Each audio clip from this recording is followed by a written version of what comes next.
Qu'est-ce que dire la vérité? En fait, c'est problématique. Bah oui, c'est le principe de la philo en fait. C'est que des problèmes. Non, mais c'est vrai, c'est pas une question bête. Oui, mais c'est ça la philo, on pose des problèmes, on a des problèmes, il y a des problèmes. Que des problèmes on essaie de résoudre des problèmes. Donc, bon. Espérons que ce problème-là vous inspire. Alors, le cours sur la politique, c'était assez concret. Honnêtement, c'est un cours assez facile parce que, bon, on prend un peu... Bon, ici, si vous voulez, on va faire ce qu'on appelle de l'épistémologie. Donc, l'épistémologie, c'est une des grandes perspectives du programme. Épistémé, c'est du grec, évidemment. Ça veut dire connaissance. Et logos, c'est le discours. Donc si vous regardez votre programme de philosophie, vous verrez que la connaissance est une des grandes perspectives du programme et que la vérité est une des notions qui, évidemment, s'ancre dans cette perspective. Donc on va faire de l'épistémologie ici, le cours d'épistémologie, c'est-à-dire le cours de philosophie de la connaissance. Bon alors évidemment, comment vous dire ? La manière dont les programmes sont construits nous oblige à traiter beaucoup de choses qui sont très différentes les unes des autres. Le cours d'épistémologie, c'est comme le cours sur la politique, on pourrait le traiter en 4 ou 5 ans. Le truc, c'est que bon, voilà, on a un programme, il faut qu'on le fasse en quelques semaines. Donc, c'est ce qu'on va faire ici avec cette notion de vérité qui sera notre fil directeur. Bon, alors, là, je vais être un peu moins magistral, hein, puisque je me dis que si jamais je sais pas, là, on est reparti sur de bonnes bases, on a un peu de temps, donc on va peut-être essayer d'échanger un petit peu plus. Bon, alors déjà, question que je vais vous poser, parce que cette question, j'aime bien la poser, et il faut la poser. Qu'est-ce que c'est que le contraire de la vérité? Mensonge.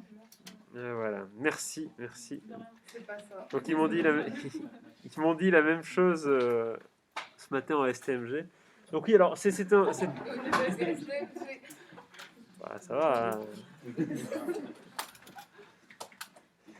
Non mais c'est affreux. Mais vous imaginez un peu cette espèce de mépris de classe? Non, pourquoi tu fais genre? Il y a vraiment un mépris pour les STMG. Mépris de Mais classe. c'est eux-mêmes qui disent bon, on est des STMG, on est deux, je sais pas quoi. Eux-mêmes ils se qualifient comme ça. Oui, mais c'est normal parce qu'ils sont enfin, on fera un cours sur la culture peut-être un jour. On parlera de ça. Bon, oui. Donc, tout le monde, en fait, en général, quand je pose cette question tous les ans, parce que tous les ans on la pose, quasiment tous les ans, on nous répond le contraire de la vérité, c'est le mensonge. Alors, la question, c'est quoi mentir, en fait? En quoi ça consiste de mentir? Qu'est-ce qu'on fait quand on ment? On dit une information qui est fausse. On donne une fausse information, c'est sûr. Comment? Quelque chose qui n'est pas la vérité. Ok, donc est-ce que celui qui ment connaît ou ignore la vérité? Oui, monsieur? On peut, par exemple, dire en partie la vérité, mais ajouter d'autres choses. Oui, alors s'il fait ça, ça veut dire qu'il connaît la vérité à ce moment-là. Donc oui, effectivement, la condition du mensonge, c'est nécessairement, j'ai envie de vous dire, c'est de connaître la vérité. Celui qui ment sans connaître la vérité, il ment pas, il raconte n'importe quoi, si vous voulez. Alors, mais celui qui ment, en fait, le fait sciemment, volontairement. C'est-à-dire que quand vous mentez, vous le faites volontairement. Admettons, vous avez eu 5 en maths, vous rentrez chez vous, vous dites à votre maman, j'ai eu 15. Voilà, vous mentez. Voilà. Donc là, c'est un mensonge. Donc le menteur connaît la vérité. Et le mensonge, en fait, là où il faut faire attention, c'est que le mensonge, c'est un discours. Quand on ment, on parle, on dit quelque chose. Or, la vérité, c'est pas forcément un discours. Quand on dit la vérité, oui, là, c'est un discours. Mais la vérité elle-même, c'est une notion qui renvoie à quelque chose qui procède peut-être du discours, mais qui en soi n'est pas forcément du discours. Et ainsi, ça pose deux problèmes, en fait. Le premier problème, c'est que, le mensonge, c'est nécessairement un discours, c'est pas une notion complètement abstraite que l'on peut opposer à quelque chose d'aussi abstrait. Et la vérité, c'est une... et puis le mensonge, celui qui ment, connaît la vérité. Donc c'est bizarre que le mensonge soit le contraire de la vérité, puisque quand on ment, on connaît la vérité. Alors la question qu'on peut se poser, c'est est-ce qu'on peut dire quelque chose qui n'est pas un énoncé vrai? Donc, est-ce qu'on peut faire une proposition qui n'est pas une proposition vraie? Est-ce qu'on peut faire une proposition fausse? sans connaître la vérité. Est-ce que c'est possible de prononcer une proposition fausse ou un énoncé faux? Les termes proposition et énoncé sont synonymes ici. Hein. Est-ce qu'on peut prononcer un énoncé faux sans connaître la vérité? Est-ce que c'est possible ça? Je sais pas, imaginons vous allez à votre contrôle de maths, je sais pas, on vous pose une question sur une dérivée, et puis vous êtes nul, ou sur une intégrale, voilà. On vous demande de calculer une primitive, voilà. Puis vous savez pas faire ça, vous allez faire ça, vous ne savez pas calculer une primitive, alors vous allez écrire n'importe quoi parce que vous n'avez pas appris vos formules, parce que vous n'avez pas compris le raisonnement, j'en sais rien, pour X ou Y raison. Voilà, et puis là, vous vous méprenez, vous n'écrivez pas un résultat qui est un résultat correct. Et donc, ce qui en découle, c'est que l'énoncé qui sera produit par votre raisonnement sera un énoncé faux. Donc vous voyez bien que vous n'avez pas dit la vérité, et pourtant vous n'avez pas menti. Qu'est-ce que vous avez fait? On a simulé la vérité. Oh, tu l'as dit. On s'est trompé. Vous vous êtes trompé. Donc en fait, le contraire de la vérité, c'est plutôt l'erreur en fait. C'est-à-dire que il y a d'une part l'énoncé vrai qui traduit la vérité ou qui dit la vérité, d'autre part l'énoncé faux qui traduit une erreur. Donc quand vous vous trompez en mathématiques, vous faites des erreurs, ou quand vous vous trompez quand on se trompe dans n'importe quoi, hein, on fait des erreurs. Voilà. Voilà, si vous vous lancez dans une carrière de marketing, voilà, vous faites une erreur. Voilà, donc on peut imaginer toutes sortes d'erreurs comme ça à différents niveaux dans l'existence ou de manière beaucoup plus. Bon, là c'était un jugement de valeur. Hein. Mon exemple est très mauvais. Mais il y a factuellement des erreurs. On peut avoir des énoncés qui sont factuellement des erreurs. Donc le contraire de la vérité, c'est plutôt l'erreur. Quand je dis une chose qui n'est pas vraie, je dis une chose qui est donc fausse, et quand je dis cette chose, c'est plutôt que je me trompe. Alors évidemment, on peut considérer que je mens, c'est-à-dire que oui, je connais la vérité, je fais exprès de la déformer, donc je dis quelque chose de faux, mais je peux aussi très bien me tromper moi-même en quelque sorte, si vous voulez, et quand je me trompe moi-même, je ne mens pas, je ne fais juste que me tromper. Donc ça, c'est la première chose, bon, il faut bien comprendre. Non, j'insiste là-dessus parce que tous les ans, quand ça tombe au bac, un sujet sur la vérité, vous avez au moins un bon tiers, une bonne moitié des élèves qui partent sur, si c'est pas plus, hein, la dichotomie vérité-mensonge. Et puis alors là, ils font toute une espèce de hiatus sur le mensonge, sur il y a que la vérité qui blesse, enfin, tous ces trucs qu'on déteste voir, bien sûr, dans tes dissertations. Hein. Toute vérité n'est pas bonne à dire, vaut mieux mentir. Voilà, donc là, ils partent sur un truc qui n'a absolument rien à voir avec la question. Un beau hors-sujet, en général, c'est une note qui ne dépasse pas 6 ou 7 sur 20, dans le meilleur des cas, bien sûr, si la copie. Non, c'est pas un piège, c'est juste qu'il faut être clair avec les concepts. Et donc, la question. Mais une fois que vous savez que enfin, quand on parle de mensonge, en fait, c'est pas absurde de parler de mensonge. Je dis pas que c'est une mauvaise chose de parler de mensonge, mais le mensonge, ça implique une dimension éthique. Le mensonge, quand on parle de mensonge, on parle de morale en quelque sorte. C'est-à-dire qu'on juge que mentir, ce n'est pas bien, si vous voulez. Il y a un jugement, dans le fait même de parler de mensonge, ça implique des jugements de valeur. Mentir, c'est pas bien, il faut dire la vérité. Voilà, là on est dans l'éthique, si vous voulez. Et quand on est dans l'épistémologie, c'est-à-dire dans la philosophie de la connaissance, le mensonge, il compte pas vraiment. Parce que quand on recherche la connaissance, on ne veut pas mentir. L'obstacle de la connaissance, c'est pas le mensonge. Enfin, ça peut l'être, mais ça l'est éthiquement et ça l'est politiquement. Mais le mensonge de la connaissance, du point de vue juste de la connaissance elle-même, l'obstacle de la connaissance du point de vue de la connaissance elle-même, c'est l'erreur. C'est pas le mensonge. Alors bien sûr, il peut y avoir des gens qui mentent, qui peuvent nous empêcher d'acquérir la connaissance. Mais ça, ce sont des questions qui ne sont pas des questions épistémologiques, ce sont des questions éthiques, des questions politiques. Mais ce ne sont pas des questions épistémologiques. Donc, dans le cadre de l'épistémologie, vraiment, l'obstacle à la vérité, c'est le discours faux, c'est l'erreur. Alors maintenant qu'on sait ça, on est très content, voilà, et on peut se demander, finalement, qu'est-ce que c'est que la vérité en soi-même. On a déterminé ce que c'était par rapport à l'erreur, donc c'est le contraire de l'erreur, c'est ce qui est vrai. Mais quand on dit la vérité, c'est ce qui est vrai, c'est une proposition vraie, oui, mais on n'a rien défini à proprement parler, on est dans la pure tautologie. Maintenant, bon, imaginons, prenons ce feutre, voilà, on va prendre ce feutre. Vous voyez, tout le monde voit le feutre? Très bien. Disons, je vais dire cette proposition, ce feutre est noir, vous êtes d'accord? Ou on pourrait dire même autre chose, c'est un feutre noir, on va plutôt dire ça. C'est un feutre noir. C'est un feutre noir, très bien. Alors, question que je vous pose maintenant, qu'est-ce qui fait que c'est vrai? Qu'est-ce qui fait que la proposition « ce feutre est noir » est une proposition vraie? ou non, pardon, excusez-moi, je vais reprendre, ma question elle était mal posée. Qu'est-ce qui fait que la proposition « c'est un feutre noir » est une proposition vraie? Oui, monsieur? Et que ce soit un feutre qui soit noir. Ah oui, mais alors là, là, vous faites un raisonnement tautologique. Vous ne faites que répéter la proposition qui est dans la question. Donc, il faut savoir ce qui... Alors, c'est pas faux, mais à ce moment-là, qu'est-ce qui fait que c'est un feutre et qu'il est noir? Je vous laisserai la parole après. Le fait que tout le monde voit que ce soit un feutre qui soit noir. Ok, donc là, vous êtes déjà au stade supérieur. Donc, vous dites, ok, donc... ce qui fait que c'est un feutre qui est noir, c'est que tout le monde voit que c'est un feutre qui est noir. C'est-à-dire que tout le monde comprend, en voyant ça, qu'il a affaire à quelque chose qui est un feutre, quelque chose qui est noir. On est d'accord, c'est ça. Et alors, comment ça se fait que tout le monde comprenne et voit que ce à quoi il a affaire, c'est un feutre et il est noir? Grâce au sens, oui, mais je vous laisserai la parole après, vous inquiétez pas. Mais pas tout à fait que, oui. Sa nature. Ok, alors là, ok. Alors, attends, là, il faut que je note. J'ai pas envie de me lever, mais... Donc, on a monsieur là qui parle de la perception et monsieur là qui parle de la nature du feutre. Bon, on va bien distinguer les deux. Très bien. Donc, le fait qu'on... Donc, quand vous avez parlé de la vision, en fait, c'est la perception. Donc, on perçoit qu'il est noir, c'est ce qui fait qu'il est noir. Et là, vous dites ici, vous, en fait, ce qui fait qu'on perçoit qu'il est noir, c'est qu'il a une nature, c'est la nature d'être noir, enfin, c'est la nature d'être un feutre et la nature d'être noir. On est d'accord? C'est ça en gros l'idée, quoi. Ce feutre a la nature d'être un feutre noir, et donc on le perçoit comme étant un feutre noir. Donc dans l'ordre des choses, on aurait d'abord en fait cette nature d'être un feutre noir qui jaillirait sur notre perception, qui ferait qu'on le percevrait comme un feutre noir. C'est l'idée? Oui, vous voulez dire quoi, mademoiselle? On sait que c'est un feutre noir parce qu'on peut le vérifier par l'expérience. Oui.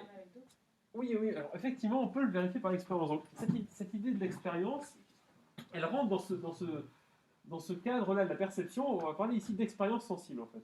On parle d'expérience sensible, c'est-à-dire que, grâce à nos sens, on arrive à percevoir que ce feutre est noir. Et on arrive effectivement à le comparer comme ça, avec d'autres feutres, ou d'autres objets, et déterminer s'il est feutre ou noir.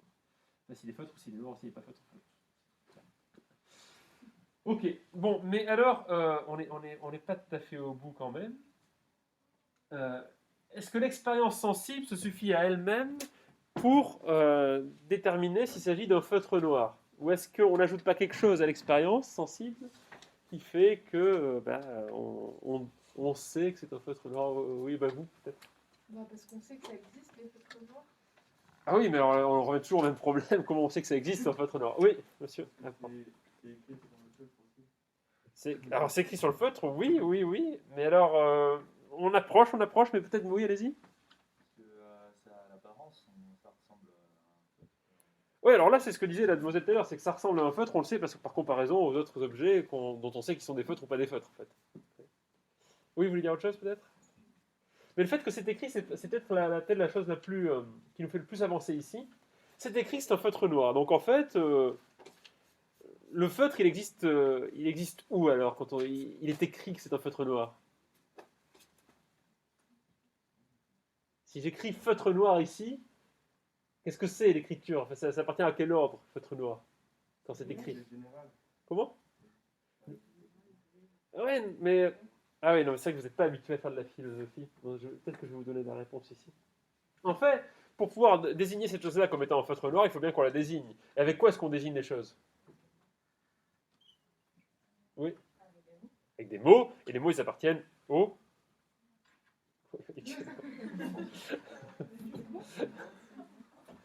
Oui, mademoiselle. Au langage, c'est ça. Donc, en fait, l'idée, c'est que il y a un lien très étroit ici entre le langage et l'expérience sensible. C'est-à-dire que, effectivement, nous percevons des choses et nous nommons ces choses. Et cette espèce d'alliance, si vous voulez, entre le fait de nommer les choses et de les percevoir par l'expérience sensible, à travers l'expérience sensible, on appelle ça avoir une représentation. Donc en fait, nous avons des représentations des objets. Ces représentations nous sont données par quoi? Par notre perception, ce que vous disiez tout à l'heure avec la vue, et par le langage. parce que bon, le langage permet de formaliser ce que nous percevons, puisque le langage permet de nommer ce que nous percevons. Ok, bon, jusqu'ici tout va bien. Alors, ce qu'a dit le monsieur tout à l'heure aussi, et on n'est pas revenu particulièrement dessus, mais on va y venir, vous inquiétez pas. Ce qu'a dit le monsieur tout à l'heure, c'est que en fait, la perception de la chose en tant que telle, comme feutre noir, était rendue possible par sa nature de feutre noir. C'est-à-dire que il y aurait de ce point de vue-là quelque chose qui rendrait possible cette représentation.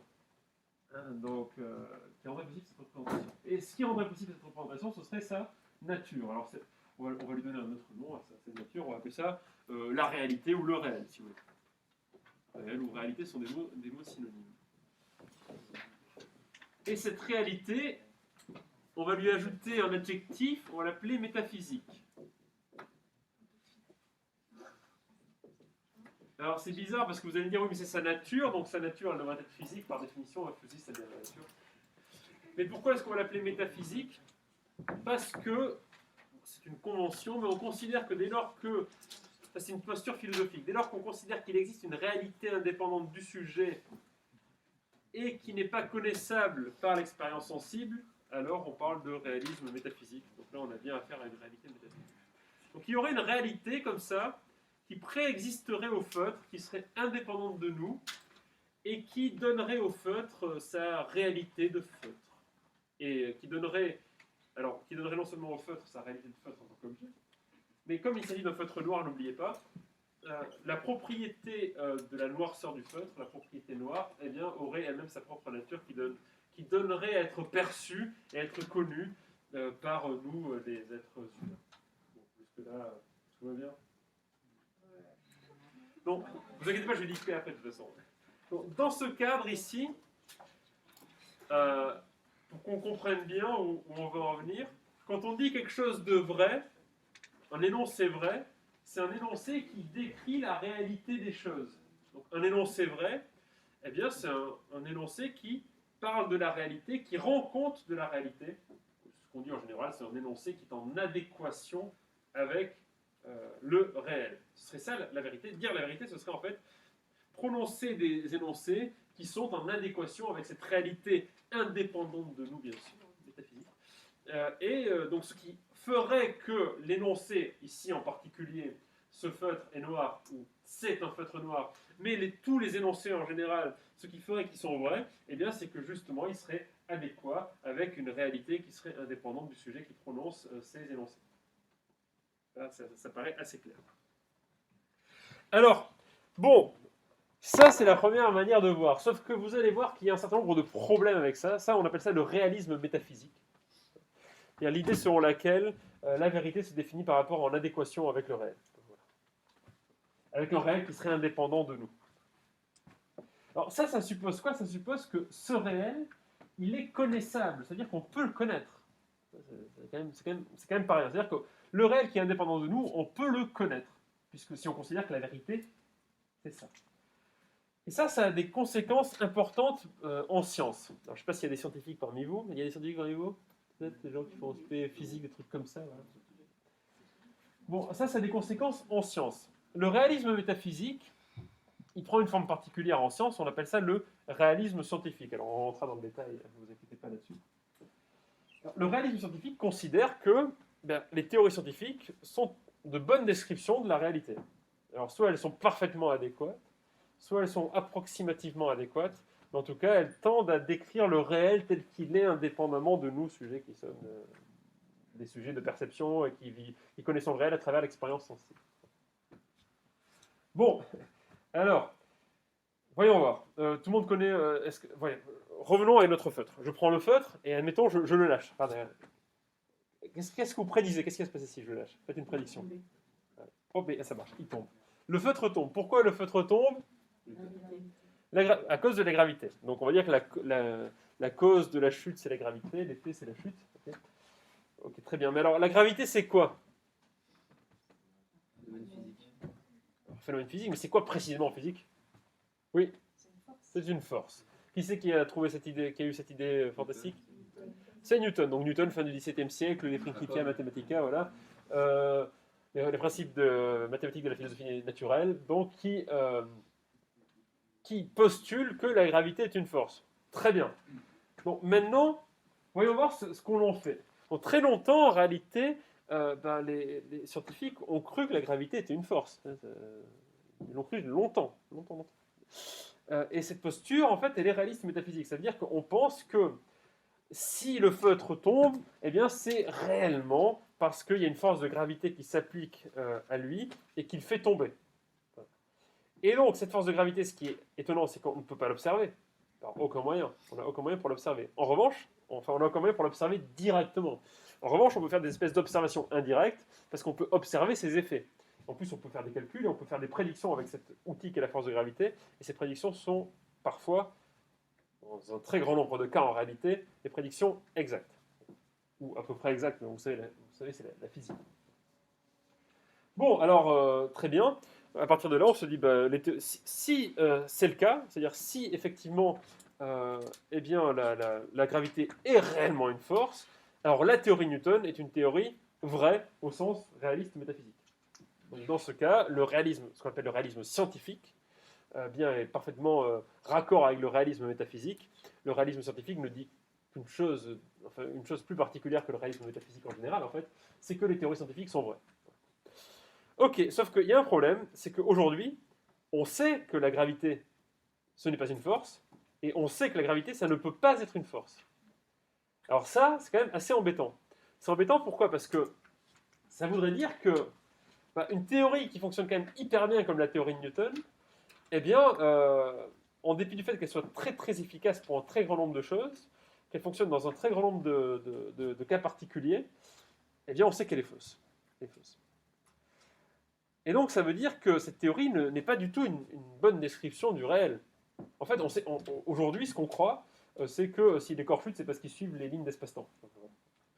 Ce qui n'a rien à voir avec le fait d'être une force, si vous voulez. C'est complètement différent.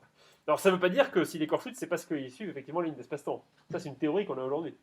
Bon, je ne sais pas si cette théorie est vraie non plus. Mais en tout cas, elle est très efficace. Elle fonctionne très très bien. Donc, on est quand même très embêté avec ça.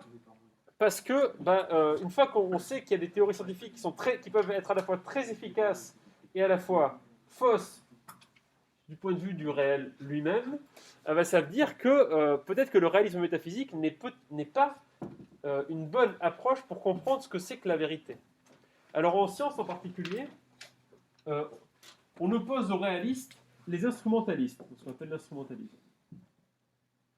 Alors, les instrumentalistes, qu'est-ce qu'ils pensent? Ils pensent simplement que les théories sont de bons instruments pour faire ce qu'on attend d'elles. Alors qu'est-ce qu'on attend d'elles? On attend de produire des connaissances, on attend de nous aider à mieux comprendre la réalité qui nous entoure et à faire de bonnes prédictions au sujet de cette réalité. Ça, c'est l'instrumentalisme. Mais on ne pense pas un seul instant que les théories sont vraies au sens métaphysique. Et vous verrez, on verra dans le cours qu'il y a un très grand nombre d'arguments très solides qui défendent vraiment de cette thèse et qui la rendent, enfin je crois, mais bon, c'est pas moi qui le crois en réalité, hein. C'est l'histoire de la philosophie qui le croit, très nettement supérieure au réalisme métaphysique. Bon.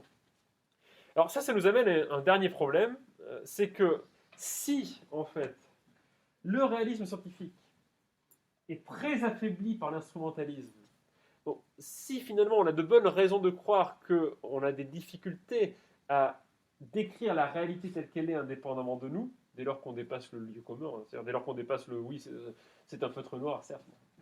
Eh bien, si en fait cette réalité indépendante de nous, on n'arrive pas à la toucher comme ça, on n'arrive pas à l'atteindre, c'est vrai qu'on a de bonnes raisons de penser aussi qu'on ne peut pas arriver à l'atteindre. Eh bien, ça voudrait dire que ce qui fait qu'un énoncé est vrai, ça ne peut pas être une référence à la nature profonde des choses. Ce qui fait qu'un énoncé est vrai, si effectivement, on le voit par exemple en science, hein, on n'arrive pas à figer des énoncés qui sont vrais de toute éternité, on n'arrive pas à avoir des théories scientifiques vraies de toute éternité, il n'y a pas de raison que dans d'autres domaines, il en aille autrement, si vous voulez. Il n'y a pas de raison que quand on dit la gravité est une force, on n'arrive pas à toucher la nature profonde du phénomène gravitationnel. Il n'y a pas de raison que quand on dit ici c'est un feutre noir, on arrive à toucher la nature profonde du feutre et du noir, si vous voulez. C'est exactement du même ordre. Donc ça voudrait dire que ce qui fait qu'un énoncé est vrai, ce n'est pas la correspondance entre le réel indépendant de nous et nous, mais c'est la référence qu'il y a, que nous faisons nous, à nos représentations. Et ça ne déborderait pas de la représentation. Et en fait, on semble assez fondé à penser ça aujourd'hui, parce que ce serait quand même incroyable si il existait, enfin si on avait une espèce de pouvoir magique, osons le mot, qui nous permettrait comme ça, grâce à notre discours, de toucher directement la réalité. Toucher la réalité par le discours. Et une autre raison, bon, je vais déjà vous donner un argument, il y a un philosophe qui s'appelle Thomas Nagel, qui a écrit un article qui s'appelle How is it to be a bat? Bon, ce qui veut dire textuellement quel effet cela fait d'être une chauve-souris, qu'est-ce que cela fait d'être une chauve-souris. Et alors Nigel se demande donc ça fait quoi d'être une chauve-souris. Puis il se dit bon, imaginons que nous allions nous suspendre par les pieds dans un grenier, on pourrait faire l'expérience ici, et on pourrait comme ça battre des bras comme ça. Comme enfin, on n'a pas d'aile donc on imagine quoi. Et Nigel dit bon ben on ne saurait toujours pas ce que ça fait qu'être une chauve-souris. Puis imaginons que petit à petit on se transforme, on tend à devenir une chauve-souris. Vous voyez, il y a des petites dents qui nous poussent devant, là, des petites oreilles comme ça, voilà. Mais tant qu'on n'est pas une chauve-souris, on ne sait toujours pas ce que cela fait d'être une chauve-souris. On sait ce que cela fait d'être un être humain, mais pas d'être une chauve-souris. Et Nigel dit, le problème est quand même important parce que la chauve-souris, elle a ses propres représentations du monde. Et ces représentations du monde lui sont données par son système perceptif. Et ce qu'on pourrait appeler ici peut-être de manière inappropriée, mais bon, c'est pas non plus complètement impertinent, son système de langage, c'est-à-dire son système de compréhension de ces représentations. Mais ce système de compréhension de ces représentations, à la chauve-souris, sont très différentes du nôtre.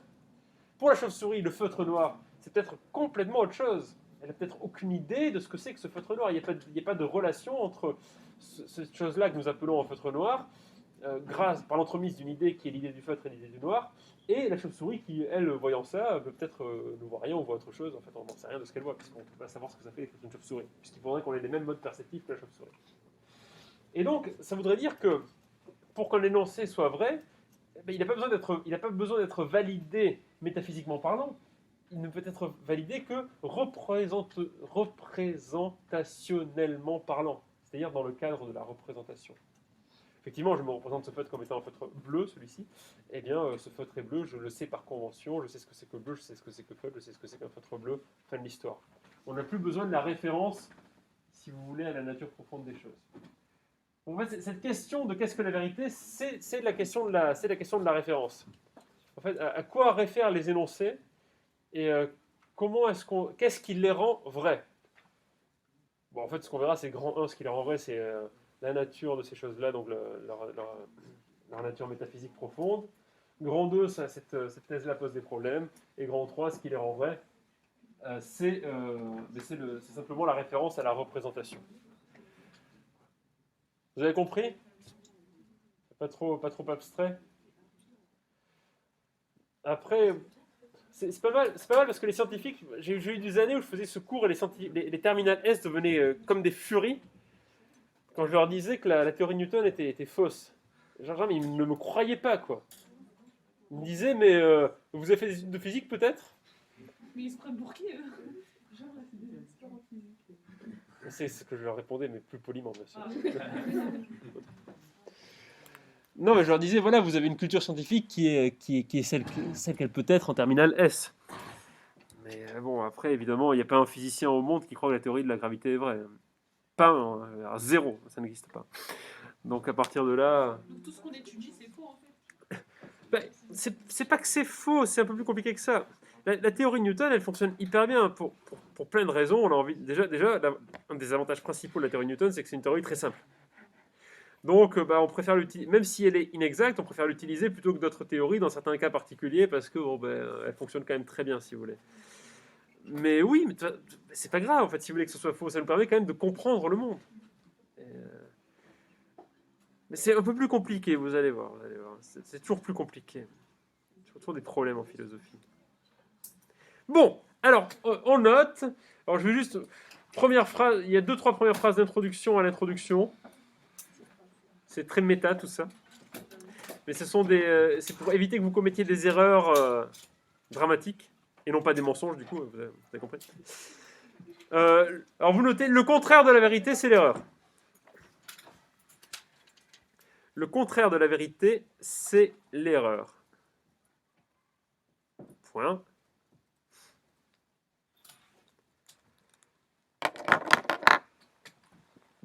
Ne pas dire la vérité, c'est se tromper. Point. Ne pas dire la vérité, c'est se tromper. Je sais que cet axe-là n'est pas problématique, mais je préfère quand même le mentionner. Ne pas dire la vérité, c'est se tromper. Ok. Point. À la ligne. Non, pas à la ligne, pardon, encore. Commettre une erreur implique de ne pas connaître la vérité. Commettre une erreur implique de ne pas connaître la vérité. Commettre une erreur implique de ne pas connaître la vérité.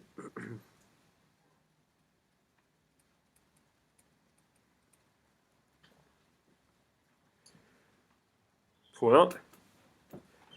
Le menteur, quant à lui, connaît la vérité. Le menteur, quant à lui, connaît la vérité,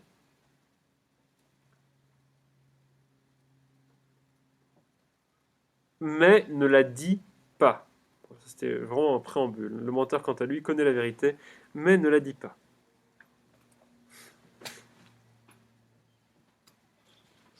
Sauter une ligne. Imaginons la proposition P, P majuscule. Imaginons la proposition P. Oui, on aime bien utiliser les grands P pour nommer les propositions en philosophie. Imaginons la proposition P majuscule, ouvrez les guillemets. Ceci est un feutre noir, fermez les guillemets.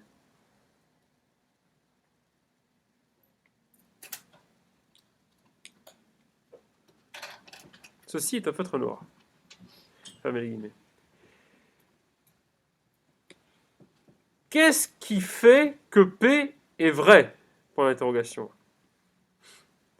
Qu'est-ce qui fait que P est vrai? Point d'interrogation.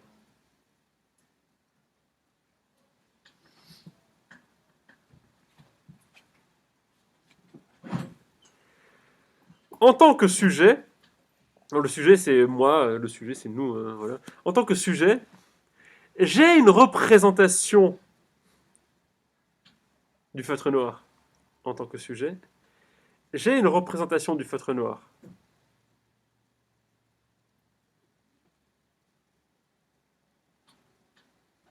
Point. J'associe à ces représentations des idées, deux points. J'associe à cette représentation, excusez-moi, j'associe à cette représentation des idées, deux points. J'associe à cette représentation des idées, deux points. Celle du feutre et celle du noir. Oui. En tant que sujet, j'ai une représentation du feutre noir. Point, j'associe à cette représentation des idées celle du feutre et celle du noir. Point. Comment est-ce que je connais ces idées? Point d'interrogation.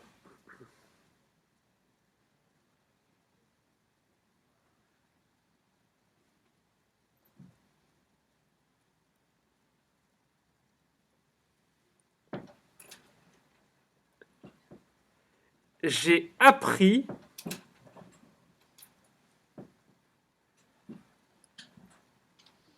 à reconnaître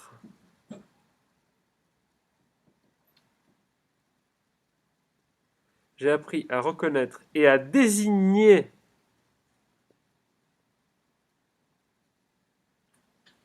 par le langage, grâce au langage plutôt, j'ai appris à reconnaître et à désigner grâce au langage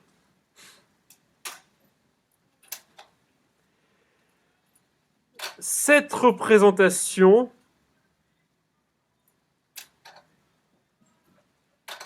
du feutre noir.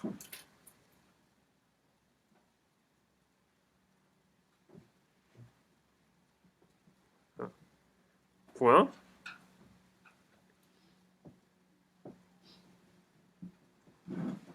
Mais alors, qu'est-ce qui fait que ce feutre noir... Mais alors, qu'est-ce qui fait que ce feutre noir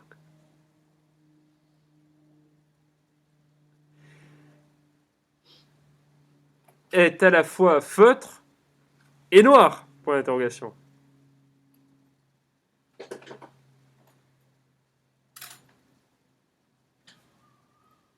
Allez, qu'est-ce qu'il fait? Point d'interrogation. C'est sa nature profonde. C'est sa nature profonde. Point.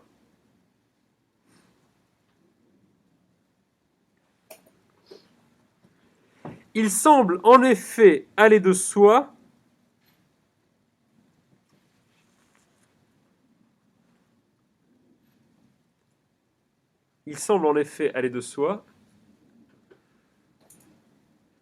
que l'objet feutre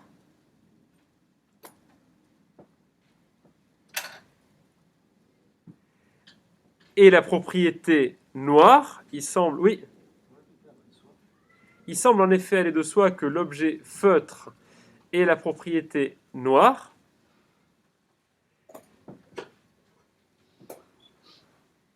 existent indépendamment de tout observateur.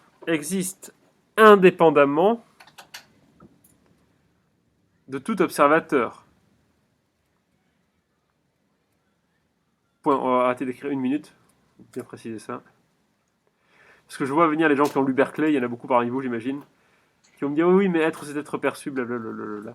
En fait, l'idée ici, c'est que on imagine bien que qui ferait le pari, imaginons, je pose ce feutre là sur la table, là, d'accord? On verrouille là, on sort tous de la salle, on ferme la porte à clé. Qui ferait le pari que le feutre n'est plus là? Imaginons, je pose le feutre sur la table, là, nous sortons tous de la salle, on ferme la porte. Qui parierait que le feutre ne serait plus là? Personne. Tout le monde serait convaincu que le feutre est là. D'ailleurs, tout le monde serait convaincu que quand nous rentrerions à nouveau dans la salle, le feutre serait là. Donc ça veut dire qu'il est là aussi en notre absence. Ça veut dire qu'il existe indépendamment de nous. C'est ça l'idée. Bon. Alors, vous pouvez noter à la suite. Ainsi, P est vrai parce qu'elle désigne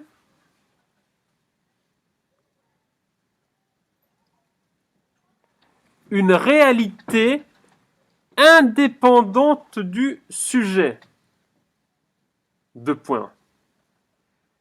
Ainsi, P est vrai parce qu'elle désigne une réalité indépendante du sujet. Deux points.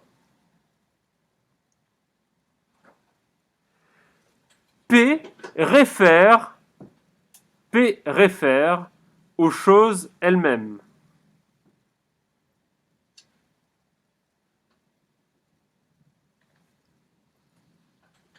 P réfère. Point. Ici, le contenu de P correspond à la réalité. Ici, le contenu de P correspond à la réalité elle-même, on va même dire. Ici, le contenu de P correspond à la réalité elle-même. Deux points.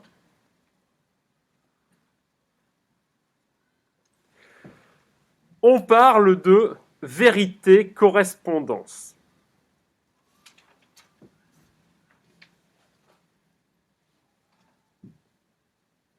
Référence à la réalité. On parle de vérité-correspondance. Point. Ce type de vérité s'inscrit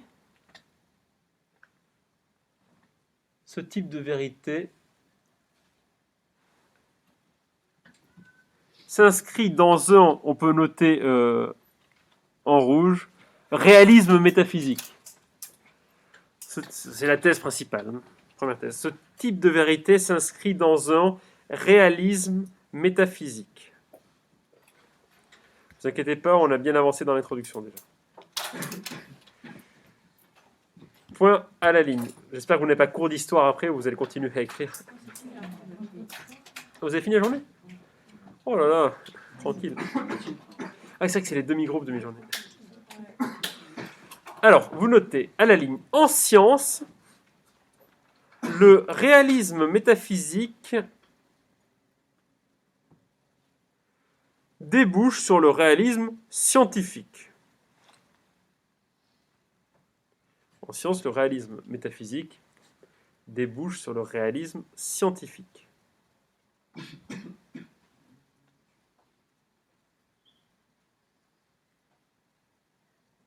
Point. Oui, le réalisme scientifique. C'est une forme particulière, si vous voulez, de réalisme métaphysique. Alors, tout le monde n'est pas d'accord avec ça. Arrêtez d'écrire, mais par exemple, il y a Claudine Tiercelin, qui est professeure au Collège de France, a écrit un livre qui est totalement raccord avec ses cours au Collège de France, qui a été publié en 2011 ou 2012, je ne sais plus, il n'y a pas très longtemps, qui s'appelle « Le ciment des choses ». Et c'est un livre dans lequel elle explique que le réalisme scientifique est distinct du réalisme métaphysique. Et alors, ce qui lui permet de défendre le réalisme scientifique sont toute une série d'arguments de type réaliste métaphysique. Donc, bon, moi je ne suis pas psychologue, mais on dirait qu'on a quand même affaire un peu à la dissonance cognitive. Là. Et, en fait, elle veut pas, clairement, elle veut pas défendre le réalisme métaphysique parce qu'elle sait que c'est indéfendable, mais elle veut quand même le défendre un petit peu, puisqu'elle... Enfin, on ne peut pas trouver, et on verra, on ne peut pas trouver d'arguments autres que réalistes métaphysiques qui défendent le réalisme scientifique. Ça paraît quand même très très très très compliqué. Bref.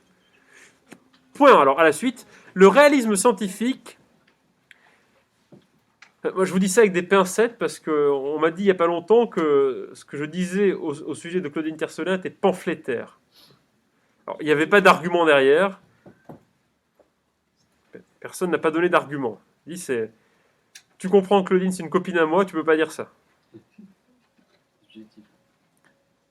Pas très objectif.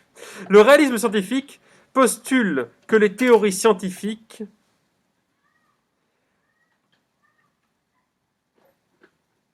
postule que les théories scientifiques décrivent le monde tel qu'il est. Postule que les théories scientifiques décrivent le monde tel qu'il est.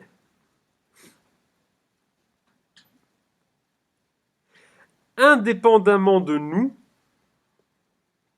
virgule. Donc il postule que les théories scientifiques décrivent le monde tel qu'il est indépendamment de nous, virgule. C'est un mot un peu pénible, c'est indépendamment. Virgule. Ou au moins qu'il en ait une bonne approximation. Ou au moins qu'il en ait une bonne approximation. Ou au moins qu'il en ait une bonne approximation.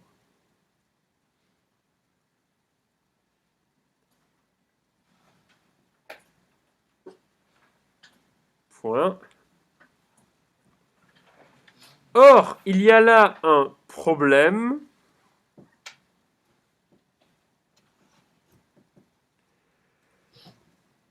Car on sait aujourd'hui que la plupart des théories scientifiques... Or, il y a là un problème.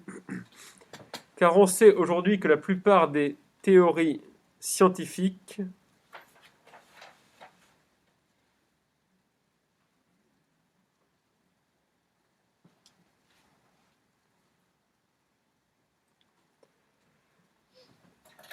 sont fausses au sens de la vérité correspondance. Car on sait aujourd'hui que la plupart des théories scientifiques sont fausses au sens de la vérité correspondance.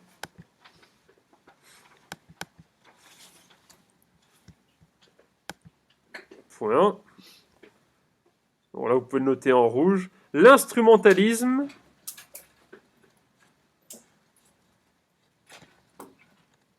ça sonnait bon, mais pause. On a presque fini. On va faire 5 minutes de pause. Comment? On l'écrit pas trop, ça va. Non, raisonnablement. Oui. Je ne sais pas si on a un esprit philosophique, on a aussi un bon esprit scientifique, ça va pas. Sans pour autant référer directement à la réalité. L'instrumentalisme considère que les théories sont des instruments qui permettent d'accroître nos connaissances, sans pour autant référer directement à la réalité. Donc on n'a plus cette vérité correspondance, si vous voulez. Point à la ligne. De plus, comme le remarque Nagel, il est là. De plus, comme le remarque Nagel dans... Oui, il est au tableau. Ah, j'ai oublié un mot, pardon. What is it? Il en manque un ici quand même. Comme le remarque Nagel, Nagel. Comme le remarque Nagel dans How is it like to be a bat? Ce truc a-t-il été traduit en français sûrement? Je sais pas. Dans How is it like to be a bat?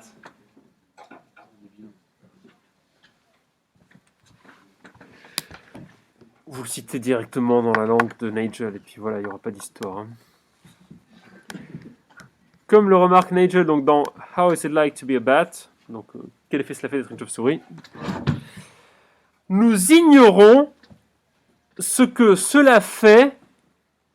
Nous ignorons ce que cela fait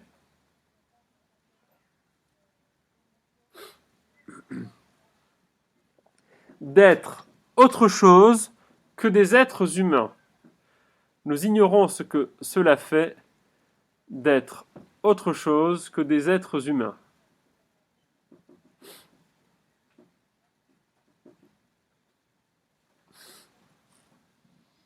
Point. Une chauve-souris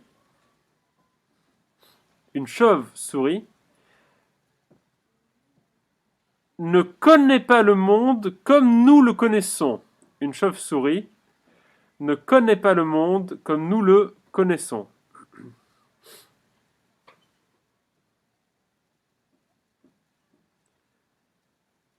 Point. Pour les chauves-souris,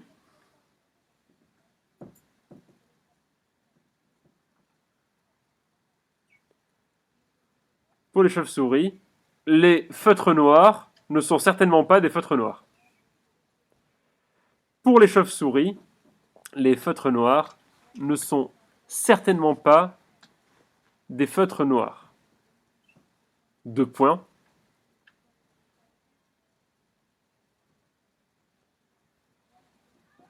Pour les chauves-souris, les feutres noirs ne sont certainement pas des feutres noirs. 2 points. Et pour cause,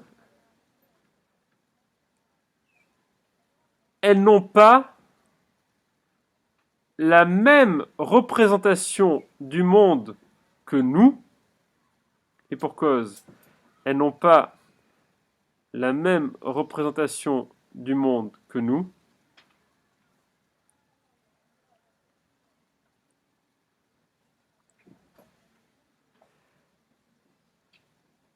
Car leur appareil perceptif dans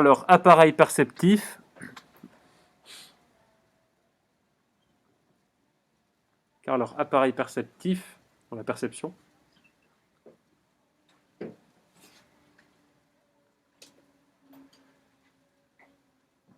donne naissance à une expérience sensible. Leur appareil perceptif donne naissance à une expérience sensible dont nous ignorons tout. On n'a pas la même expérience sensible du monde. Point. Et là, on arrive, je crois, dans la dernière phrase. Cette idée met à mal le réalisme métaphysique.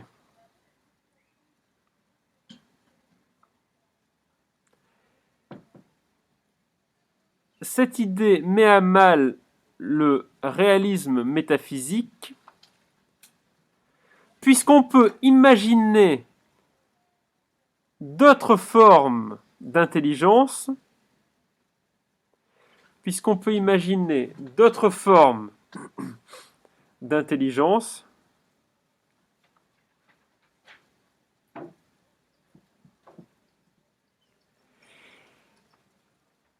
qui ont d'autres représentations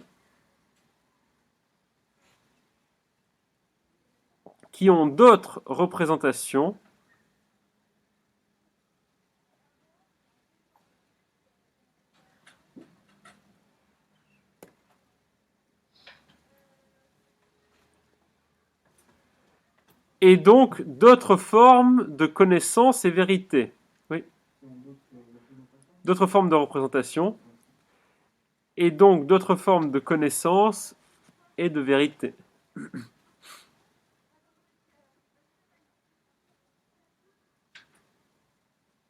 Pour une dernière phrase, celle-là est courte.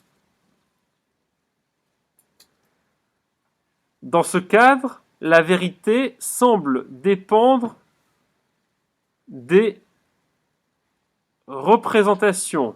Deux points. Dans ce cas, la vérité semble dépendre des représentations. Deux points.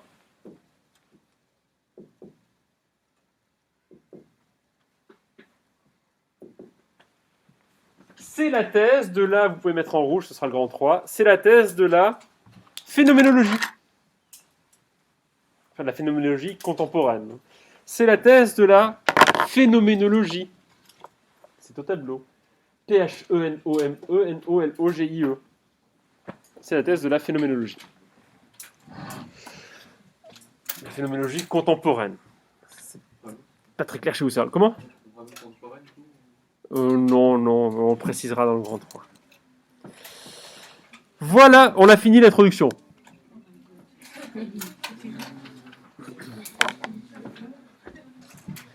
Une petite introduction. Vous voyez, c'est ce que je vous ai mis dans la méthodologie. L'introduction, ça doit faire une page et demie à peu près. Et vous voyez bien qu'on a bien posé grand 1, grand 2, grand 3. Bon là, en plus, c'est un problème très général. On a des problèmes beaucoup plus précis. Le jour de votre examen.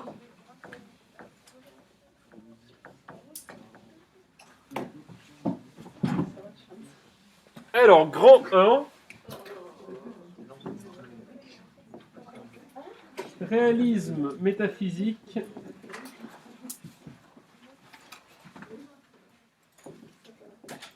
et vérité correspondance.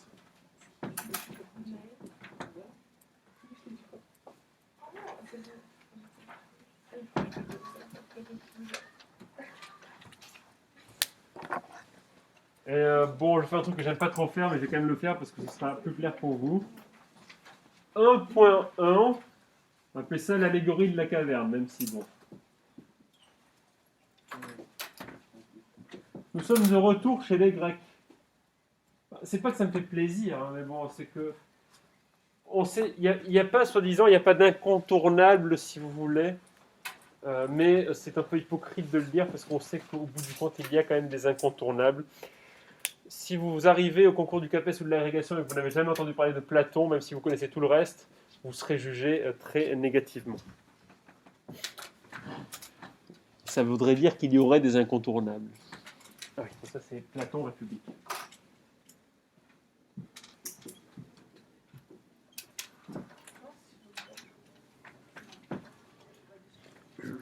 Bon là, vous n'écrivez pas, je vais vous expliquer. Je vais vous expliquer. Autant que faire se peut. Bon, alors, cette histoire d'allégorie de la caverne, il faut comprendre que c'est le nom qu'on a donné à un extrait de la République de Platon. C'est pas Platon lui-même qui a appelé cet extrait l'allégorie de la caverne. Dans le temps, on parlait de mythe de la caverne, mais le qualificatif mythe n'est pas très approprié, puisqu'il s'agit plutôt d'une allégorie, c'est-à-dire d'une image, d'une métaphore. Voilà, une espèce de fable, quoi. Bon.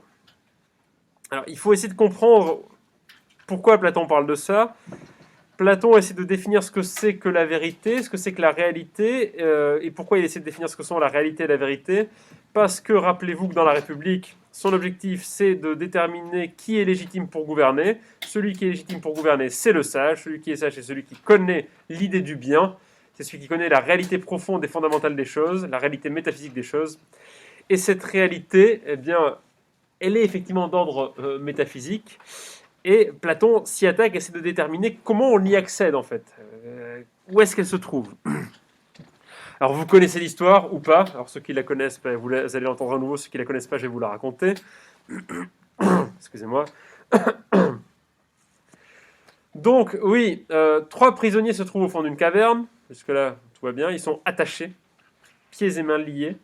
Leur tête est coincée. Ils sont obligés, condamnés toute l'éternité durant à regarder face à eux, la paroi face à eux. Alors, moi, je me suis souvent posé la question, mais si c'est vraiment le cas, comment ils font, ne serait-ce que pour se nourrir, ouais. Alors, Platon ne parle pas de ces problèmes très pratico-pratiques. Ça reste une expérience de pensée. Donc, ils sont attachés les 3 au fond d'une caverne, comme ça, obligés de regarder face à eux. Ce qu'ils voient face à eux, c'est quoi? Ce sont des formes obscures qui se déplacent. Alors, ce sont des ombres, en fait. Mais eux, ils ne savent pas que ce sont des ombres. Donc, ce sont des formes obscures qui se déplacent. Et puis, il advint qu'un beau jour, un de ces prisonniers est arraché de force de la caverne. Il est arraché de force. On le sort de là, on lui dit, allez, maintenant, ça suffit, on le sort. Et puis, quand on le sort de la caverne, sur quoi il tombe? Il voit qu'au-dessus, juste au-dessus de là où ils étaient enchaînés avec ses copains, eh bien, il y a une espèce de feu avec des gens qui dansent autour du feu. Et donc, il comprend qu'en fait, ce qu'il voyait, c'était pas des choses réelles en elles-mêmes, mais c'était les ombres de ces gens qui dansent autour du feu. Et puis, notre prisonnier sort encore de la caverne, il est extrait de la caverne et il arrive à l'extérieur. À l'extérieur, il se rend compte d'une chose, c'est que le monde est beaucoup plus vaste que ce qu'il croyait. Le monde n'est pas une caverne. La réalité ne se limite pas à la caverne. Et puis, il est assez embarrassé, il n'arrive pas à trop ouvrir les yeux en plein jour, parce qu'il est aveuglé par le soleil, vous comprenez, il a vécu dans une caverne toute sa vie, le pauvre. Donc d'abord, il commence à contempler le monde dans la nuit, puis petit à petit, au prix de nombreux efforts, il peut commencer à regarder la lumière du jour, à regarder le soleil au bout du compte. Et puis, ce brave prisonnier retourne dans la caverne avec l'idée de sortir lui aussi ses camarades de l'obscurité dans laquelle ils sont, pour ne pas dire de l'obscurantisme dans lequel ils sont. Et la réaction de ses camarades, c'est de vouloir bien sûr le tuer. Alors, Platon écrit 4 ou 5 siècles avant notre ère, mais demandez-vous ce qu'a voulu faire l'Église catholique pendant longtemps à ceux qui montraient que les dogmes chrétiens étaient faux et que les théories scientifiques étaient vraies. Bon, on leur voulait pas toujours du bien, si vous voulez. Et ça vaut aujourd'hui encore avec le discours religieux en général, qui a tendance à accueillir avec assez peu de bienveillance le discours rationnel.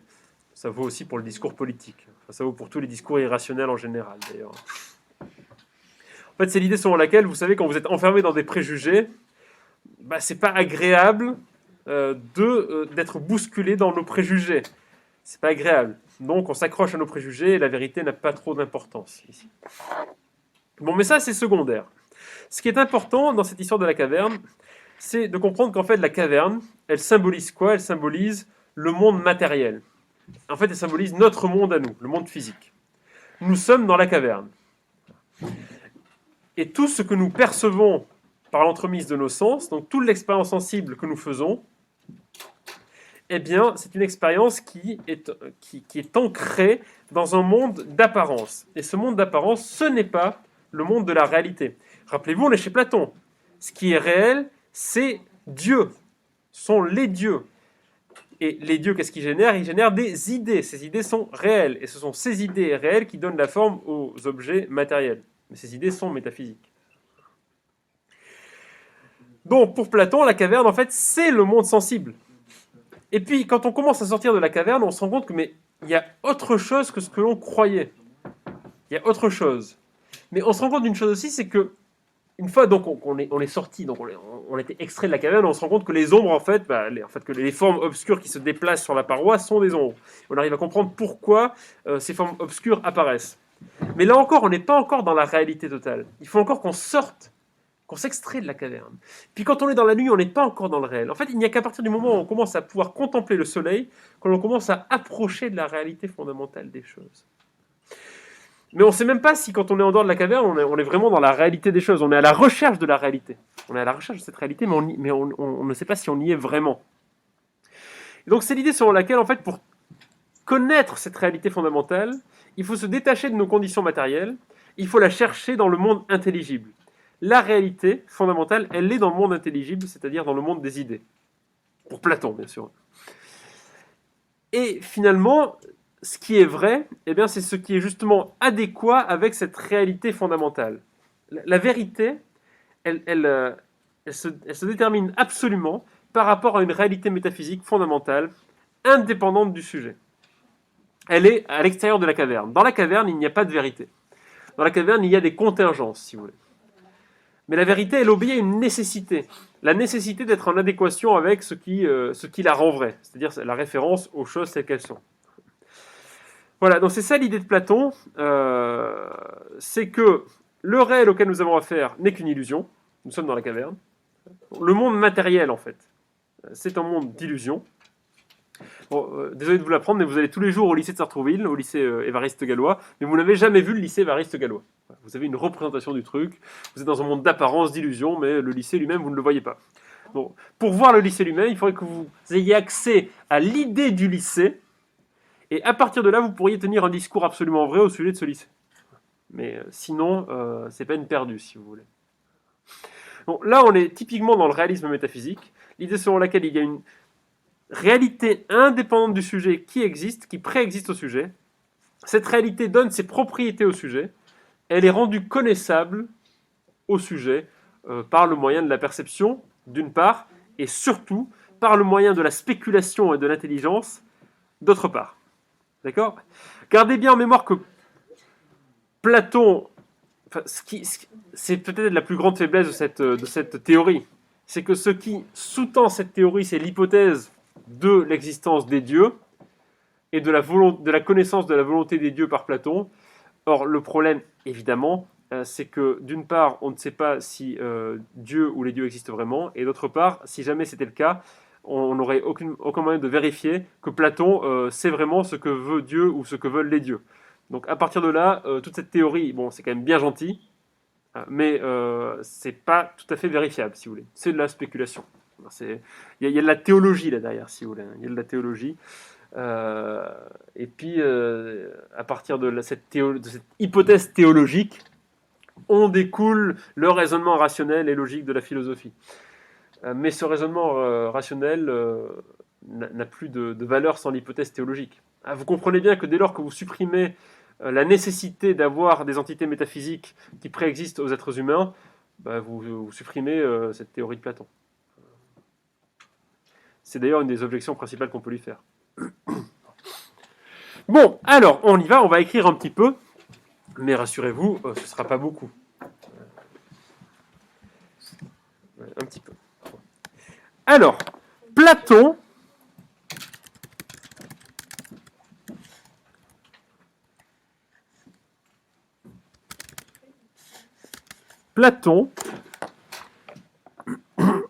excusez-moi.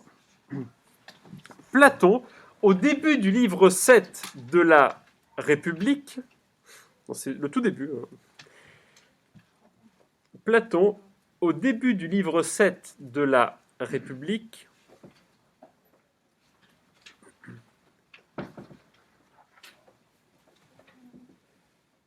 raconte l'histoire de 3 prisonniers enfermés au fond d'une caverne. Platon, au début du livre 7 de la République, raconte l'histoire de 3 prisonniers, c'est une fable bien sûr, enfermés au fond d'une caverne. Point.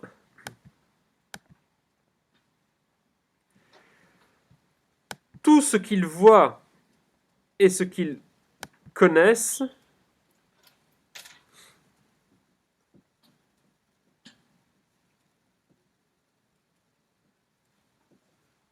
tout ce qu'ils voient et ce qu'ils connaissent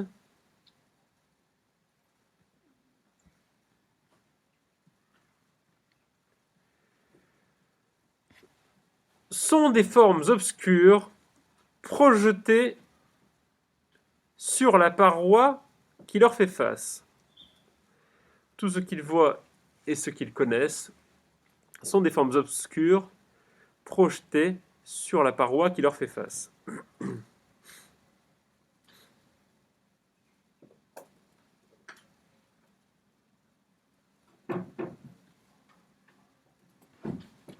Bon. Point. Tout à coup, un des prisonniers est arraché de force à la caverne. Donc, je vous raconte le texte. Tout à coup, un des prisonniers est arraché de force à la caverne.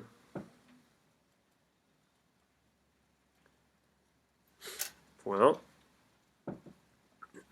Il s'aperçoit alors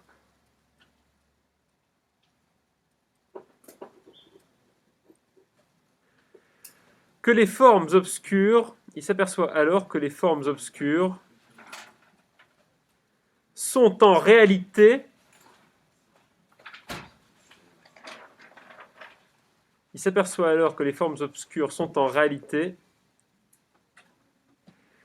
les ombres de personnes qui dansent autour d'un feu.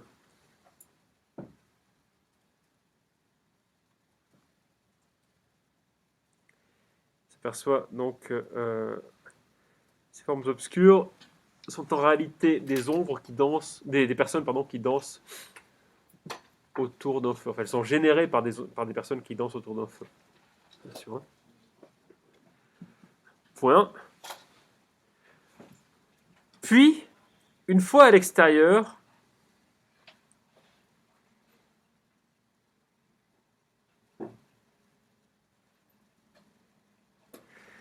le prisonnier se rend compte,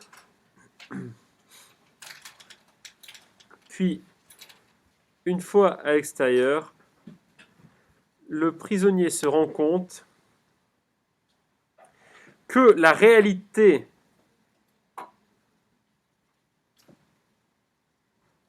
n'est pas réductible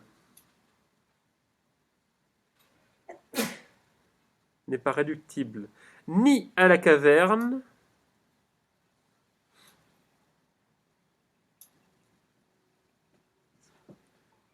il se rend compte que la réalité n'est pas réductible ni à la caverne, virgule, ni aux danseurs.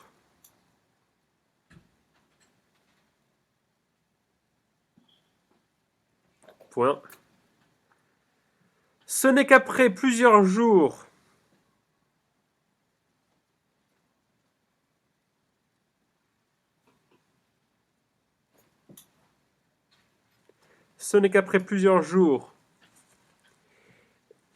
et qu'au prix de considérables efforts,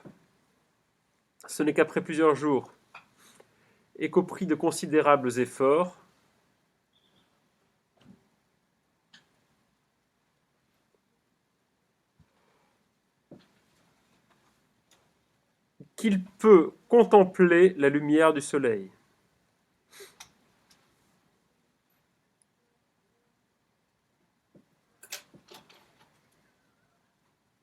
Point à la ligne.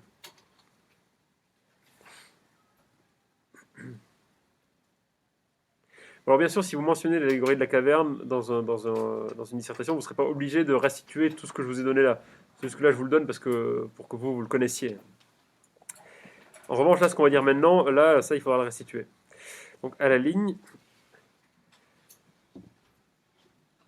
Pour Platon, la caverne est l'allégorie du monde sensible.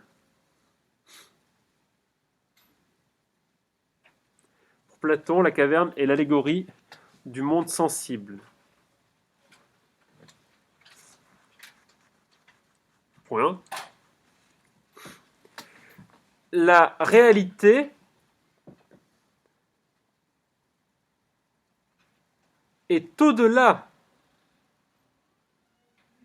de ce monde. Deux points. La réalité est au-delà de ce monde donc sensible. elle se trouve dans les idées, avec un I majuscule parce qu'on est chez Platon, exceptionnellement. Elle se trouve dans les idées.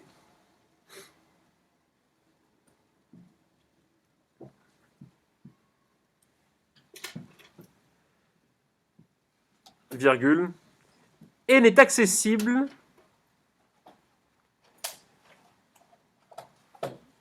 que par la spéculation.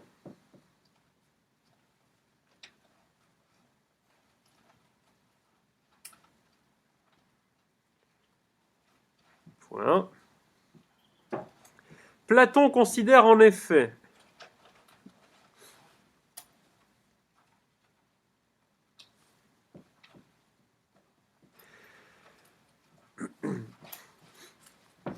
que la réalité matérielle, Platon considère en effet que la réalité matérielle n'est que l'expression imparfaite,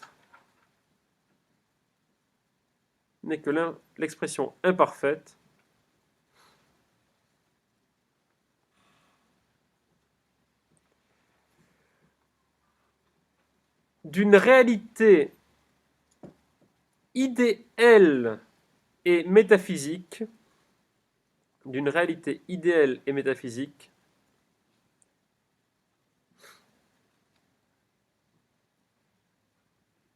d'une réalité idéale et métaphysique,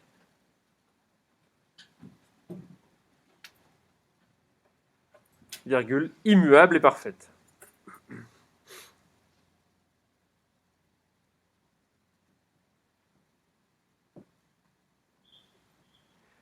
Point.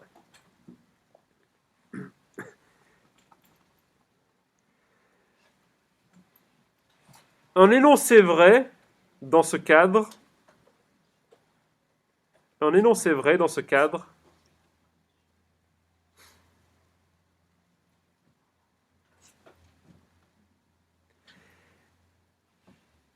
est un énoncé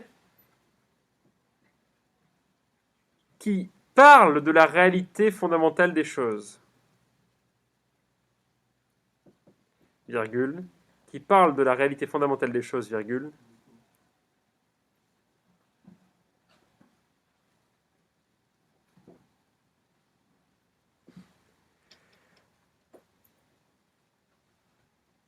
et qui s'extrait ainsi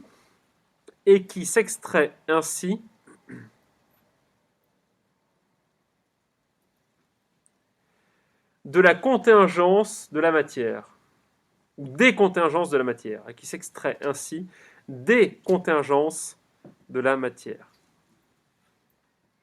Point. Arrêtez d'écrire 2 secondes. On va écrire juste une ou deux phrases encore. Oui, non, vous voyez, on est déjà presque dans le christianisme, là. C'est-à-dire que tout ce qui relève du corps est méprisable, tout ce qui relève de l'âme, ça c'est génial. Il faut soigner l'âme au mépris du corps. Enfin voilà, on est vraiment... on sait que les chrétiens ont repompé Platon. Là, on voit bien pourquoi. Vous savez, à la Renaissance, enfin, les scolastiques ont complètement recopié Platon et Aristote, et puis ils ont appelé ça le christianisme. Enfin, ils ont mélangé le dogme chrétien, ils ont mélangé les écrits chrétiens avec la philosophie antique, et ça a donné ce que l'on a aujourd'hui, hein, à peu près. Enfin, c'est pas vrai de tout le christianisme, mais bon. Ok. Donc, à la ligne.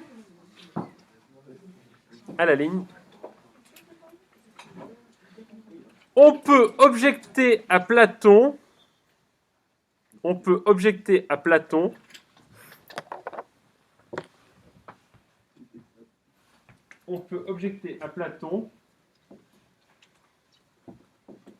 que sa thèse repose sur une hypothèse théologique. Théos, ça veut dire Dieu, du grec. On peut objecter à Platon que sa thèse repose sur une hypothèse théologique.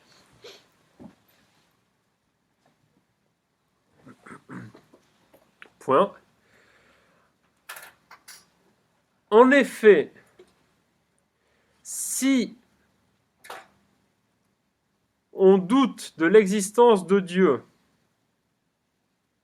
En effet, si on doute de l'existence de Dieu, ou des dieux,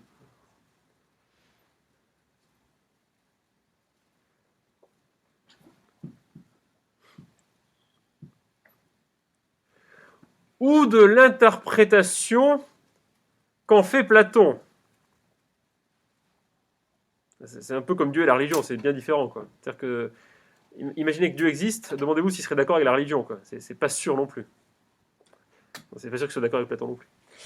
Ou de l'interprétation qu'en fait... Donc on en est où, pardon? L'interprétation de Platon. Voilà. Donc, oui, le début de la phrase, c'était quoi? En effet, si on doute. Ah voilà, si on doute de l'existence de Dieu ou l'interprétation qu'en fait Platon, virgule, il n'y a plus aucune raison de souscrire à son réalisme métaphysique. Il n'y a plus aucune raison de souscrire à son réalisme métaphysique. Oui. Oui, il n'y a plus aucune raison de souscrire à son réalisme métaphysique.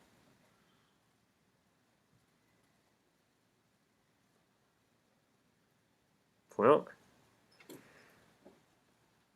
Ainsi, si le raisonnement de Platon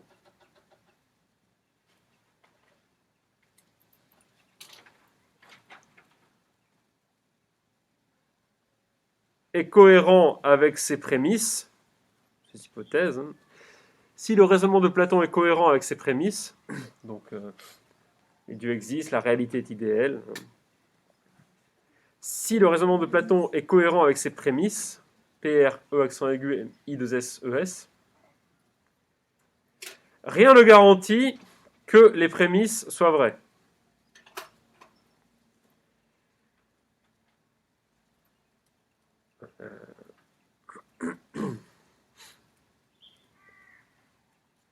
C'est souvent même une des grandes faiblesses des arguments de type théologique. On pense en fait en disant que c'est la présence de Dieu qui justifie tout ce qu'on dit. C'est la présence de Dieu qui justifie tout notre propos. Sauf que le problème, c'est qu'en fait, c'est jamais la présence de Dieu qui justifie un propos théologique.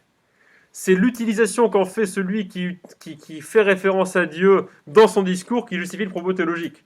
Donc en fait, ceux qui justifient le propos théologique, c'est la personne elle-même qui tient ce propos. Donc, quand on invoque Dieu, en fait, on ne fait pas appel à plus d'objectivité, si vous voulez. Puisque Dieu n'est pas un objet de connaissance. À partir de là, c'est un objet de spéculation, mais pas de connaissance. Voilà pour Platon, réalisme métaphysique. Bon. Vous avez compris l'idée. Avançons un petit peu.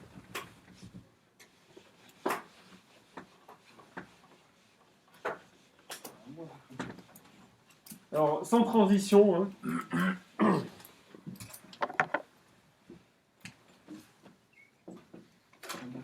Le doute hyperbolique de Descartes.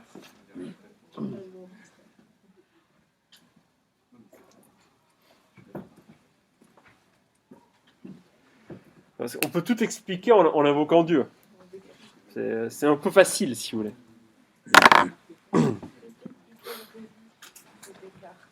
Le doute hyperbolique, oui.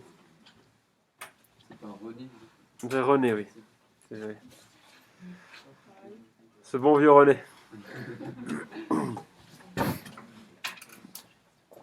Bon, alors là, vous allez voir, c'est rigolo. Bon, c'est un peu technique, mais c'est rigolo. Alors, ce cours, on peut le faire aussi dans le cadre d'un cours sur la conscience, ce paragraphe-là. D'ailleurs, on le fait dans le cadre d'un cours sur la conscience aussi. Mais c'est mieux de commencer à le faire, dans le cadre d'un cours sur la vérité. Bon, Descartes recherche une certitude. Alors, pourquoi Descartes recherche une certitude? Parce que cette certitude devrait lui permettre de fonder la science. C'est-à-dire de fonder des connaissances certaines. Et le problème qu'a Descartes, c'est que si on ne peut avoir aucune certitude, si on ne peut être sûr de rien, ben, on n'a plus de bonnes raisons de croire qu'il peut exister des connaissances scientifiques dans lesquelles on peut se fier. En revanche, si on sait qu'on peut acquérir une certitude, alors on a de bonnes raisons de croire que les connaissances scientifiques sont des connaissances vraies, en lesquelles, justement, on peut se fier. Ouais. Bon, alors la question, c'est comment est-ce qu'on fait pour acquérir une certitude? Parce que c'est pas gagné tout ça. C'est pas gagné. Bon, alors, Descartes propose une démarche qu'on appelle aujourd'hui, alors qu'on peut appeler un doute radical, mais qu'on appelle aujourd'hui doute hyperbolique. Pourquoi hyperbolique? Parce que c'est un doute extrêmement radical, en lequel Descartes ne croit pas lui-même en réalité. C'est-à-dire que ce qui remet en question, il ne pense pas lui-même que ça ait du sens de le remettre en question, si vous voulez. Mais bon, allons-y. Ça, c'est quelque chose que Descartes explique d'abord. Ça, c'est la première explication de Descartes dans le discours de la méthode. Normalement, on ne va plus écrire. Bon, on n'a pas beaucoup écrit, là, non? Je prendrai en photo un cours de quelqu'un, vous allez bien écrire, ça va bien. Alors, il y a eu plusieurs versions de cette histoire-là. Donc, l'idée de Descartes est la suivante. Si on cherche une certitude, on n'a qu'à se dire qu'on ne peut en avoir aucune. Donc il se dit, on n'a qu'à douter de tout. Donc Descartes se dit, je doute de tout. Je doute de tout ce que je crois connaître. Donc je doute de tout de mon expérience sensible. Donc tout ce qui est autour de moi, peut-être que ça n'existe pas. Je n'existe pas. Le lycée n'existe pas. Vous non plus, vous n'existez pas. Voilà. Tout cela n'est qu'un rêve, si vous voulez. C'est l'imagination. Je peux même douter de mon propre corps. Ça se trouve, voilà, moi, je n'existe pas. Est-ce que j'existe? J'ai l'impression, mais j'ai un doute. J'ai un doute. Ça se trouve, je n'existe pas. Ça, c'est ce truc dans mon esprit qui se produit. Je doute absolument de tout. Et alors, Descartes se rend compte qu'il y a d'une chose dont on ne peut pas douter. Et cette chose dont on ne peut pas douter, c'est justement que, pour douter, il faut bien que quelque chose ait pensé à douter. Pour qu'on puisse douter, il faut bien que quelque chose doute. Il y a là quelque chose qui doute. Il y a là quelque chose qui pense qui doute. Je peux douter de tout, sauf du fait que j'ai pensé que j'ai douté. Vous êtes d'accord? C'est quand même assez convaincant. Je ne peux pas douter que j'ai douté, puisque je doute. Or, qu'est-ce qui doute? C'est une pensée, le doute. Le doute appartient à la pensée. Il y a le doute, le doute, ça appartient à la pensée. Donc, ceux qui doutent, c'est ceux qui pensent. Ceux qui doutent, c'est une chose qui pense. Ceux qui doutent, c'est la res cogitans. C'est-à-dire la chose qui pense. Vous faites du latin. Pas du tout. Ah. Non, c'est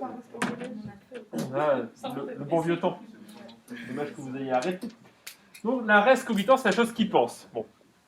Ce qui doute, c'est la chose qui pense. C'est la pensée qui doute. Et là, Descartes fait une proposition là un peu in extenso sur laquelle il reviendra plus tard.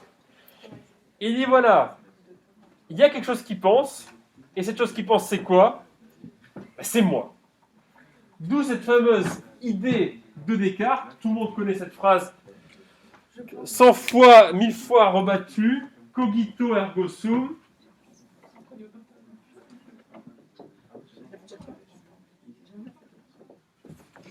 Ce qui veut dire, cogito ergo sum, c'est-à-dire si cogitans, ça veut dire ce qui pense, cogito, ça pourrait vous dire quoi? Ah voilà, je pense donc je suis. Ah, je l'ai dit depuis tout à l'heure. T'es une menteuse. Calmez-vous. Donc, ce que dit Descartes, c'est ça, c'est sa conclusion dans le discours de la méthode. Je pense donc je suis. Donc, la certitude fondamentale, c'est je suis. Et ça, on ne peut pas le remettre en cause. Sauf que, Descartes lui-même a vu venir les objections qu'on pouvait faire à cette proposition. En réalité, dire qu'il y a une chose qui pense, c'est pas la même chose que dire je suis. C'est pas pareil.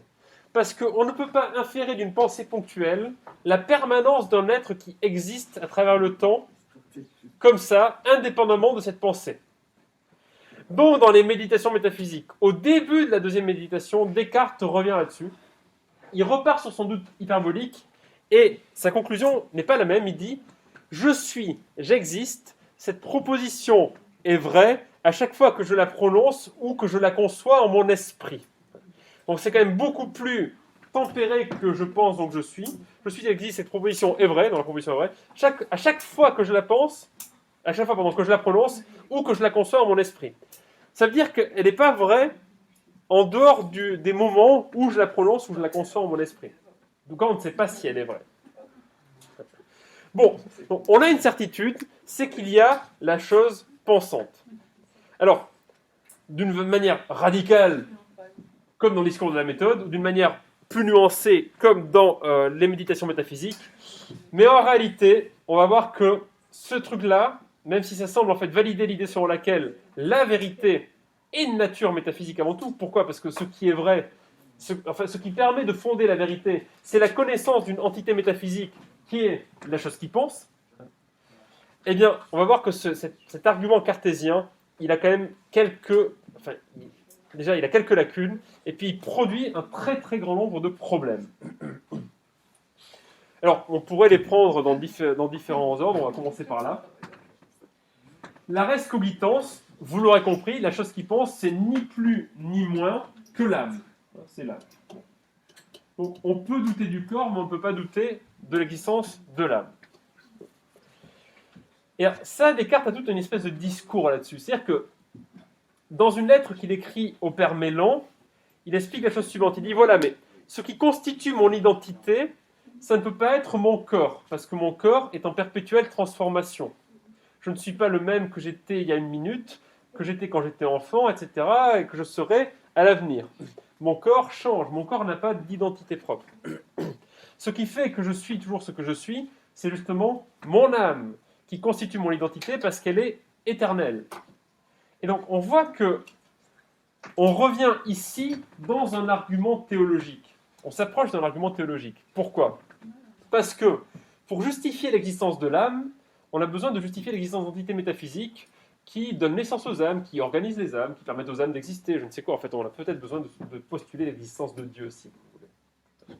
Donc, on a ce problème-là déjà, c'est qu'il y a une forme de théologie sous-jacente à la pensée de Descartes. Mais ce n'est pas tout. Ce n'est pas tout, vous allez voir qu'il y a des problèmes autrement plus graves que les problèmes théologiques qui sont liés à cette histoire de cogito. Même si c'est un problème. On a le problème de ce qu'on appelle le problème du solipsisme. Ça, on n'écrira pas là, mais bon. Alors, c'est transparent, ceux qui ont fait du latin, solus, seul, ipse, c'est être seul. Ipséité, voilà. Donc, une fois qu'on est arrivé au point où on sait qu'on existe, on n'a aucune certitude quant à l'existence des autres. On est seul. Je suis seul au monde, il n'y a rien à faire, je me sens seul au monde. C'est un peu ça, Descartes, si vous voulez. Il est tout seul. Alors, comment est-ce qu'on résout ce problème du solipsisme ? Alors, l'histoire de la philosophie a donné un certain nombre de réponses. Et sans doute que les réponses qu'on trouve, mais ça avant, quand on fera le cours sur autrui, on en reparlera. Mais il y a des réponses qu'on trouve dans la phénoménologie, des réponses qu'on trouve dans la pragmatique linguistique qui sont hyper convaincantes. Mais Descartes, lui, il n'en est pas encore là. Et Descartes, comment est-ce qu'il fait pour justifier qu'on n'est pas seul ? Comment est-ce qu'il fait pour justifier que ce que je vois, ce ne sont pas des marionnettes sous des chapeaux et des manteaux ? Donc, comment je sais que ce sont des autres personnes identiques à moi, l'alter ego, et non pas juste des marionnettes qui sont là sous des chapeaux et des manteaux qui me donnent l'impression d'être moi, mais qui ne sont pas la même chose que moi. Et Descartes, pour réussir justement à répondre à ce problème, dit que c'est parce que Dieu me donne la garantie que ce que je perçois est exact, et ce que je reconnais par analogie est aussi exact. Donc en fait, l'idée de Descartes, c'est que je reconnais par analogie que l'autre me ressemble, et Dieu me donne la faculté, me donne la garantie que cette analogie est une analogie vraie. Donc je ne commets pas d'erreur en considérant que l'autre est le même que moi. Pourquoi Dieu ne me trompe pas ? Parce que Dieu, étant un être parfait, n'a pas l'intention et n'est pas destiné à me tromper. Donc, on retrouve l'argument théologique ici. Et alors, le problème qu'on a, c'est, on pourrait dire, ok, mais alors, si c'est Dieu qui nous donne la garantie de l'existence de l'âme, et puis de l'existence d'autrui, et puis de l'existence du monde extérieur, si Dieu n'existe pas. Mais Descartes répond à cette question. Descartes apporte la démonstration de l'existence de Dieu. Il donne deux preuves, Descartes, dans les méditations métaphysiques de l'existence de Dieu. La première est la suivante. Descartes dit voilà, Dieu est un être infini. Bon, jusque-là, pas trop de problème. Or, nous sommes des êtres finis. Jusque-là, on est d'accord. En tant qu'être fini, nous ne devrions pas pouvoir avoir l'idée de l'infini, puisque cette idée est étrangère à notre propre nature. Si cette idée de l'infini s'exprime en nous, si on arrive à avoir une représentation comme ça de l'idée de l'infini, c'est qu'elle nous est forcément donnée par une puissance extérieure, qui est une puissance infinie. Or, cette puissance infinie, c'est nécessairement Dieu. Donc, Dieu existe. Ça, c'est la première preuve. Alors, on peut s'arrêter là tout de suite et dire qu'il y a un gros problème avec cette preuve. En fait, ce que postule Descartes, c'est que tout ce que nous imaginons existe. J'imagine des licornes. Ben, comme je ne suis pas une licorne et que je ne connais rien qui ressemble à une licorne, ou qui soit assimilable à une licorne, enfin, j'ai jamais vu de licorne, eh bien, le fait que je puisse imaginer une licorne, ça veut dire que cette idée de la licorne qui s'exprime en moi et dont j'ai une représentation ne peut être donnée que par une puissance extérieure qui incarne l'idée de la licorne, c'est-à-dire la licorne elle-même. On voit bien que ça ne marche pas. Cet argument ne fonctionne pas. Et puis, un deuxième argument que donne Descartes, qui est le suivant, il dit, voilà, mais Dieu est parfait. Alors celui-là, il est assez marrant. Dieu est parfait, donc on est d'accord, la perfection, le fait d'être parfait, c'est le fait d'avoir toutes les qualités. S'il manquait l'existence à Dieu, alors il lui manquerait une qualité. Donc Dieu existe nécessairement. Alors ça semble déjà plus marrant, mais est-ce que vous voyez ce qui ne va pas dans cet argument ? Alors je reprends, un peu retors. Dieu est parfait. Le propre de la perfection, c'est d'avoir toutes les qualités. S'il manquait à Dieu l'existence, alors il lui manquerait une qualité. Donc il existe nécessairement. Oui. On trouve que Dieu existe parce qu'il existe. Ah oui, alors c'est ça, mais alors pourquoi est-ce qu'il arrive à cette espèce de raisonnement circulaire ? Regardez, en fait, bon, cet argument a été démoli environ un siècle plus tard par Kant, et Kant, dans la critique de la raison pure, a appelé cet argument l'argument ontologique. Alors, c'est une boutade de philosophe, c'est-à-dire qu'en fait, quand il appelait ça l'argument ontologique, c'était pour se moquer de Descartes. Bon, première proposition, Dieu est parfait. Bon, ok, on va accepter cette hypothèse. Deuxième hypothèse, la perfection a toutes les qualités. C'est vrai. Bon. S'il manquait l'existence à Dieu, alors il lui manquerait une qualité. C'est là que ça coince. Parce que l'existence, c'est pas une qualité. C'est ce que répond Kant. Kant dit à Descartes, mais être, ce n'est pas un prédicat réel. L'être n'est pas une qualité. Pour avoir des qualités, il faut que les choses existent. Une fois qu'une chose existe, elle peut avoir des qualités. Une fois qu'une chose existe, elle peut avoir des attributs. Elle peut avoir des prédicats. Mais si la chose n'existe pas, on ne peut pas lui donner d'attribut, elle n'est pas prédicable, elle ne peut pas avoir de prédicat, et donc il n'y a plus de sens de parler de qualité. Vous voyez, ce feutre-là, je dis il est rouge, le feutre c'est l'objet dont je parle, c'est le sujet de ma proposition, le feutre, c'est le sujet de ma proposition, le feutre est rouge et en plastique, et puis ses attributs, ses prédicats, sont le fait d'être rouge, le fait d'être en plastique. Mais il n'y aurait pas de sens à parler d'un feutre rouge s'il n'y a pas de feutre rouge, vous voyez ce que je veux dire ? L'existence n'est pas une qualité. Donc l'argument de Descartes ne fonctionne pas. Et ça, c'est quand même très embêtant, parce que si on n'a pas Dieu, chez Descartes, on n'a pas résolu le problème du solipsisme. Puis un dernier problème, c'est comment l'âme agit sur le corps. Alors ça, Descartes n'y répond pas. Il dit que l'âme est intimement liée au corps, que l'âme et le corps sont très proches, mais l'âme se trouve dans la glande pinéale, en fait, etc. Des trucs comme ça. Mais il n'y a pas d'explication claire de l'action de l'âme sur le corps. Alors, ce problème-là a été traité par le cartésianisme, et notamment par un philosophe qui s'appelle Malebranche. Alors Malebranche, lui, ce qu'il dit, il dit qu'il y a un miracle permanent. Il dit qu'en fait, effectivement, l'âme étant une entité métaphysique, elle n'a pas le pouvoir de mouvoir les entités physiques, matérielles. La seule entité métaphysique qui a le pouvoir de mouvoir les entités physiques et matérielles, c'est Dieu. Donc on revient à Dieu. Donc, quand je bouge comme ça, en fait, c'est pas mon âme qui fait bouger mon corps. Mon âme a une volonté, celle de bouger mon corps. Cette volonté est connue par Dieu qui est omniscient, Et comme il est omnipotent, c'est lui qui fait bouger mon corps. Donc là, quand vous me voyez faire ça, c'est Dieu en fait qui me fait faire ça. Voilà. Bon, alors vous comprenez bien que là encore, le problème qu'on a, c'est qu'on est dans une thèse théologique. Et c'est peut-être c'est un des problèmes du cartésianisme, c'est que toute cette certitude là autour de la res cogitans et de l'âme, elle ne peut exister véritablement sans Dieu. Alors c'est un peu bizarre parce qu'en réalité l'expérience du cogito elle est quand même hyper convaincante. Quand on fait cette expérience, on ne doute pas qu'on existe en fait en quelque sorte. On a l'impression d'avoir là une vérité.